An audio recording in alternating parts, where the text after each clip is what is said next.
What would you do if the very judge who is supposed to give you justice publicly humiliates you because of your skin color?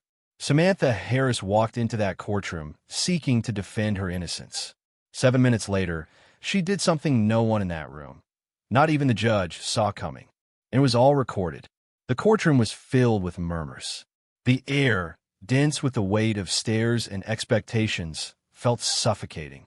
Judge Robinson, a black woman with curly hair and eyes that reflected fierce determination, silently observed the room as the defense attorney began to speak. However, nothing could have prepared the judge for what happened next. The defendant, Samantha Harris, was a 29-year-old mother accused of armed robbery, a crime she swore she hadn't committed. Her face showed the exhaustion of a life full of obstacles, but also the hope that justice would prevail one day. The trial, like many others, seemed routine. The same accusations, the same defenses, the same apathy. But something in the air felt different that day. The room was tense, and Samantha could feel it in every cell of her body. When her lawyer stood to present her case, a very pale man with gray hair, Judge Thomas Hargrave, a 58-year-old man, grew visibly restless. Known for his lack of impartiality, that morning his attitude became even more obvious. "Counselor, it seems your client is here to put on a show rather than present any evidence," the judge said disdainfully, looking at Samantha as if she were invisible. Samantha swallowed hard, her chest tightening. Behind her, her mother tried to calm her, but she knew the worst was yet to come.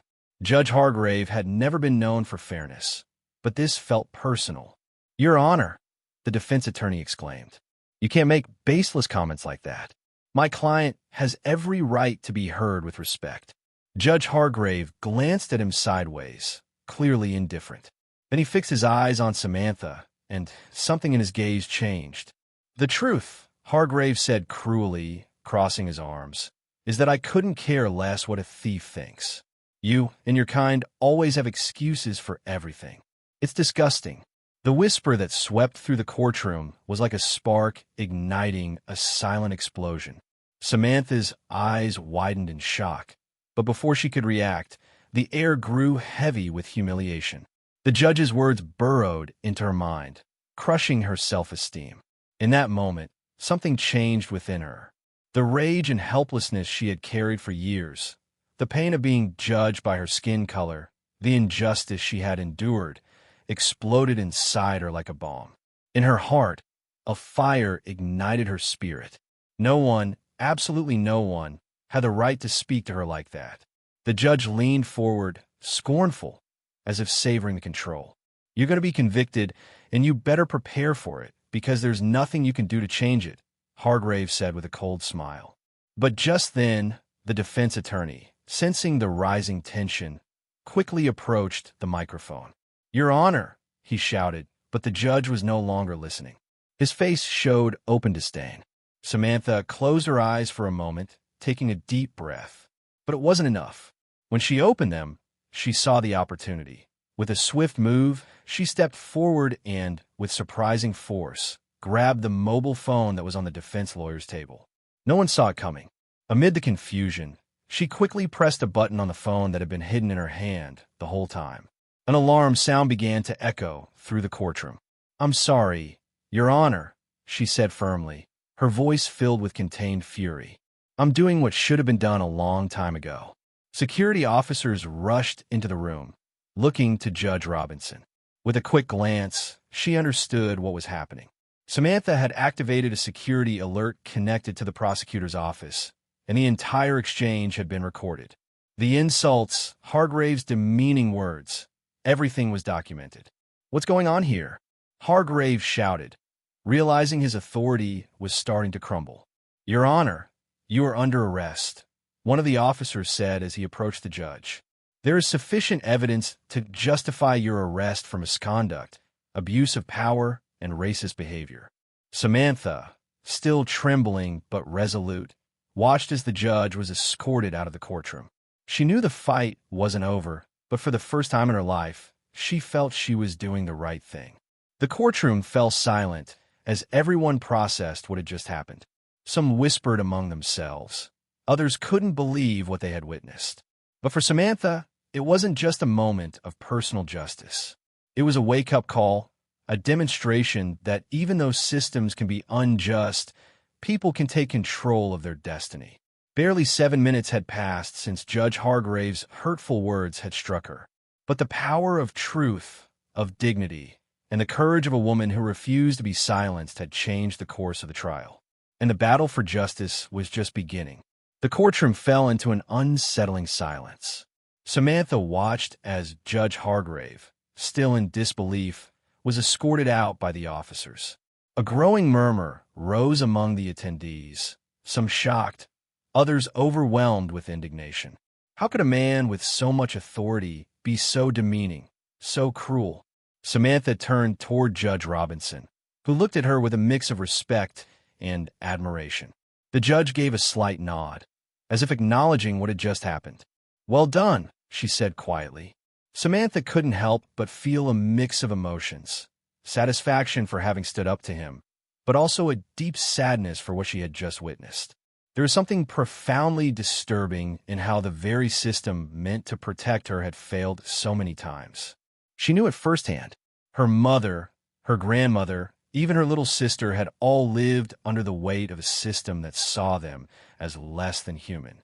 The courtroom doors closed with a loud thud, and the tension dissipated for a moment.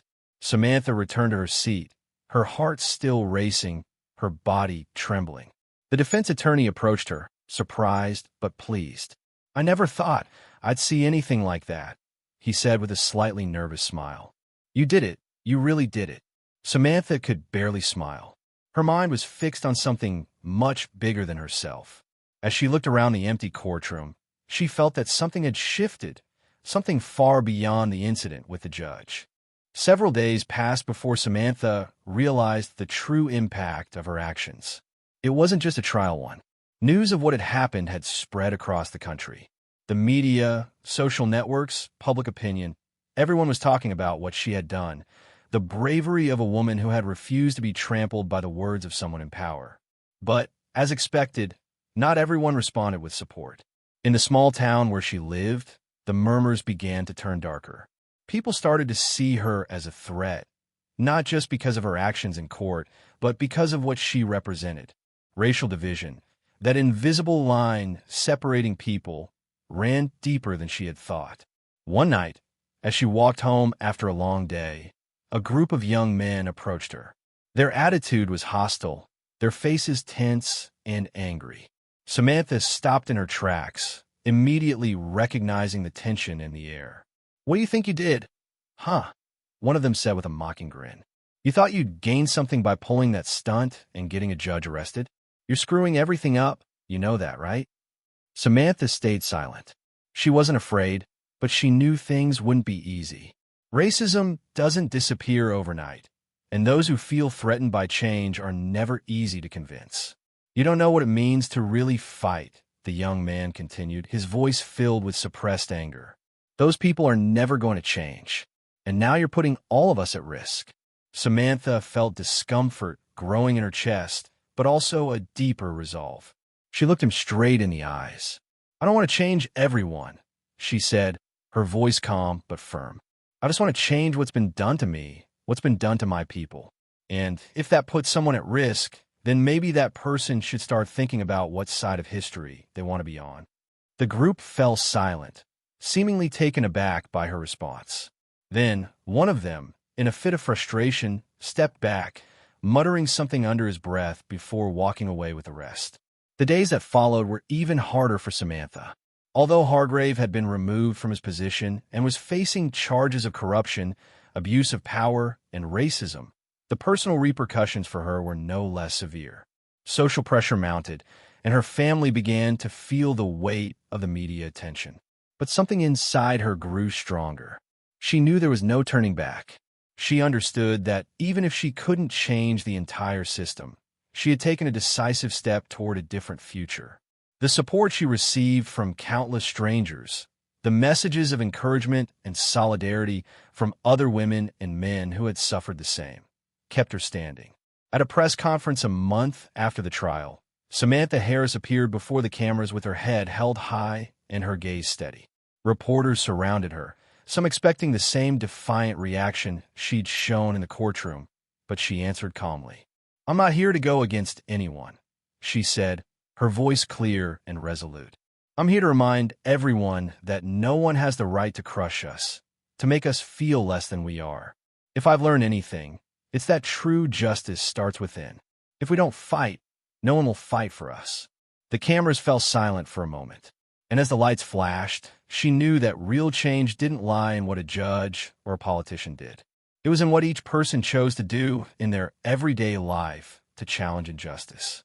Samantha was never the same after that trial, not just because of the internal battle she had begun, but because of the community that started to form around her. On the streets, on social media, in small gatherings, people began to speak more openly about their experiences with discrimination and injustice. The stories were no longer silenced. And although change never came overnight, Samantha always remembered the phrase she had spoken in the courtroom. The battle for justice is just beginning. Sometimes the fight isn't won in a single day, but every step matters. And she had taken the first one.